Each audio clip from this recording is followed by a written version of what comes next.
Et salut à tous les amis, on se retrouve dans cette nouvelle vidéo où je vais vous partager l'un de mes pronostics pour la Ligue des Nations. Si vous aimez ces vidéos, n'hésitez pas à m'encourager en mettant un maximum de pouces bleus. Et pour tous ceux qui rejoignent cette chaîne, n'hésitez pas à vous abonner en activant la petite cloche, comme ça vous êtes notifié quand la prochaine vidéo est en ligne.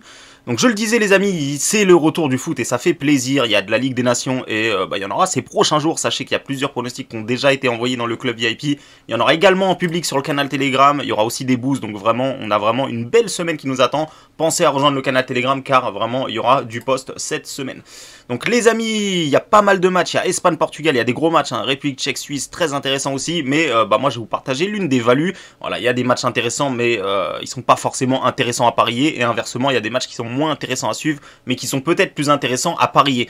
Donc je le disais, Bulgarie-Macédoine du Nord, c'est un match qui m'a vraiment tout de suite intéressé. Pourquoi? Et bien tout simplement pour ceux qui ont de la mémoire, souvenez-vous, la Macédoine du Nord est clairement une équipe en pleine progression. Alors déjà, ils ont disputé leur Euro 2020, c'était en 2021, ça a été décalé, mais en tout cas ils ont disputé leur première compétition et ils ont fait plutôt bonne figure, hein. Ils n'ont pas fini avec 0 points, ils ont montré des choses et par la suite ils ont continué leur bonne progression parce que vous allez le voir, les qualifications de la Coupe du Monde.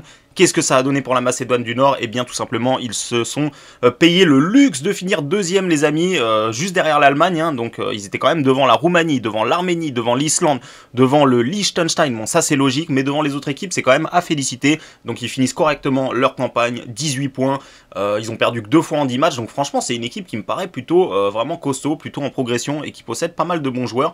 C'est ce qu'on va voir après d'ailleurs. Donc vous le voyez, très très bonne place pour la Macédoine du Nord qui finit deuxième et qui a donc accès au barrage de la Coupe du Monde. Donc ils sont tombés tout simplement, ils ont vraiment pas eu de bol, hein. Franchement ils sont tombés contre l'Italie lors du premier tour et devinez quoi les amis, pour ceux qui s'en souviennent, énorme surprise, la Macédoine du Nord est partie gagner en Italie, c'était en Italie le match et ils privent tout simplement les Italiens de la prochaine Coupe du Monde. Donc énorme exploit pour la Macédoine du Nord, ils passent le premier tour de barrage contre l'Italie, déjà qu'ils ont battu l'Allemagne dans les qualifications. Donc franchement cette équipe de Macédoine du Nord, c'est pas la première fois qu'ils font ce genre de coup là, ils sont régulièrement en train de nous surprendre constamment et par la suite après ils se sont déplacés au Portugal quelques jours plus tard, 3-4 jours plus tard, deuxième déplacement à l'extérieur, donc forcément il fallait pas s'attendre à ce qu'ils fassent deux énormes surprises, hein. C'est quand même des cotes à plus de 20 là, donc voilà, premier exploit, ils éliminent l'Italie et malheureusement deuxième fois ils perdent, mais que 2-0 contre le Portugal, c'était pas franchement facile, c'est pas si facile que ça pour le Portugal. Donc voilà, vous l'avez compris, la Macédoine du Nord, c'est une équipe qui est vraiment en pleine progression. D'ailleurs, il y a un petit truc qui est embêtant, mais ça, moi je pense que ça peut être aussi un point positif, c'est que l'entraîneur a décidé quand même de rajeunir l'effectif. Donc vous allez le voir, voilà, pour ceux qui connaissent, il y a la grande star Pandef, hein, qui est plus en sélection, tout simplement. Et mais sinon, je trouve qu'il y a quand même des bons joueurs pour ceux qui connaissent, hein, Enis Bardi. Et voilà, bon après ces gens-là, enfin ces joueurs-là ne seront sûrement pas là, hein. Comme je le dis, l'entraîneur a choisi de laisser plutôt la place aux jeunes. Mais il y a un jeune qui est très bon, les amis, ceux qui suivent le championnat italien. Il joue à Naples, il joue régulièrement, c'est Elmas, donc voilà, lui il est bien dans l'équipe, il n'y a pas de souci. Cette équipe de Macédoine du Nord, honnêtement les amis, je pense que l'entraîneur, pourquoi je vous dis que ça peut être une bonne chose, parce que l'entraîneur s'il prend plus ces joueurs qui sont un petit peu plus âgés, c'est aussi pour préparer l'avenir, donc voilà, pour moi ça peut être une bonne chose, il y a vraiment du beau talent. Maintenant on va s'intéresser un petit peu à la Bulgarie, et là honnêtement, c'est un petit peu le contraire je trouve, honnêtement les amis, je vais vous montrer ce qu'ils ont fait en qualification, et vous allez le voir tout simplement, et bien ils ont fini, je trouve que c'est décevant ce qu'ils ont fait, ils ont fini 4e, avant-dernier. Donc voilà, ils étaient juste devant la Lituanie, et devinez quoi, la Lituanie, ils ont eu 3 points, ils ont gagné qu'une seule fois, tout le reste ils ont perdu, et ils ont gagné bien évidemment contre la Bulgarie. Donc voilà, la Bulgarie c'est un peu l'équipe qui a été, c'est la seule équipe qui a lâché 3 points à la Lituanie, tous les autres ont gagné aller-retour. Et voilà, je trouve que c'est un peu décevant ce que propose la Bulgarie depuis un petit moment maintenant. Ils lâchent des matchs qui sont complètement à leur portée. Voilà, vous le voyez, hein, il y a très très peu de victoires ici de la part de la Bulgarie. Les rares victoires, on le voit contre Saint-Marin. En plus, ils prennent un but contre Saint-Marin. Normalement, personne ne prend de but contre Saint-Marin. Voilà, ils perdent en Lituanie. Encore une fois, c'est très impressionnant. Enfin, c'est très décevant les résultats de la Bulgarie ces temps-ci. Et tout simplement pour moi, je ne comprenais pas en fait pourquoi la Macédoine était outsider. Ils sont en pleine progression. Ils n'arrêtent pas de faire chuter des gros, hein. Ils ont quand même battu l'Allemagne, ils ont battu l'Italie, voilà, ils ont fait des très très bonnes performances en allant gagner contre l'Islande.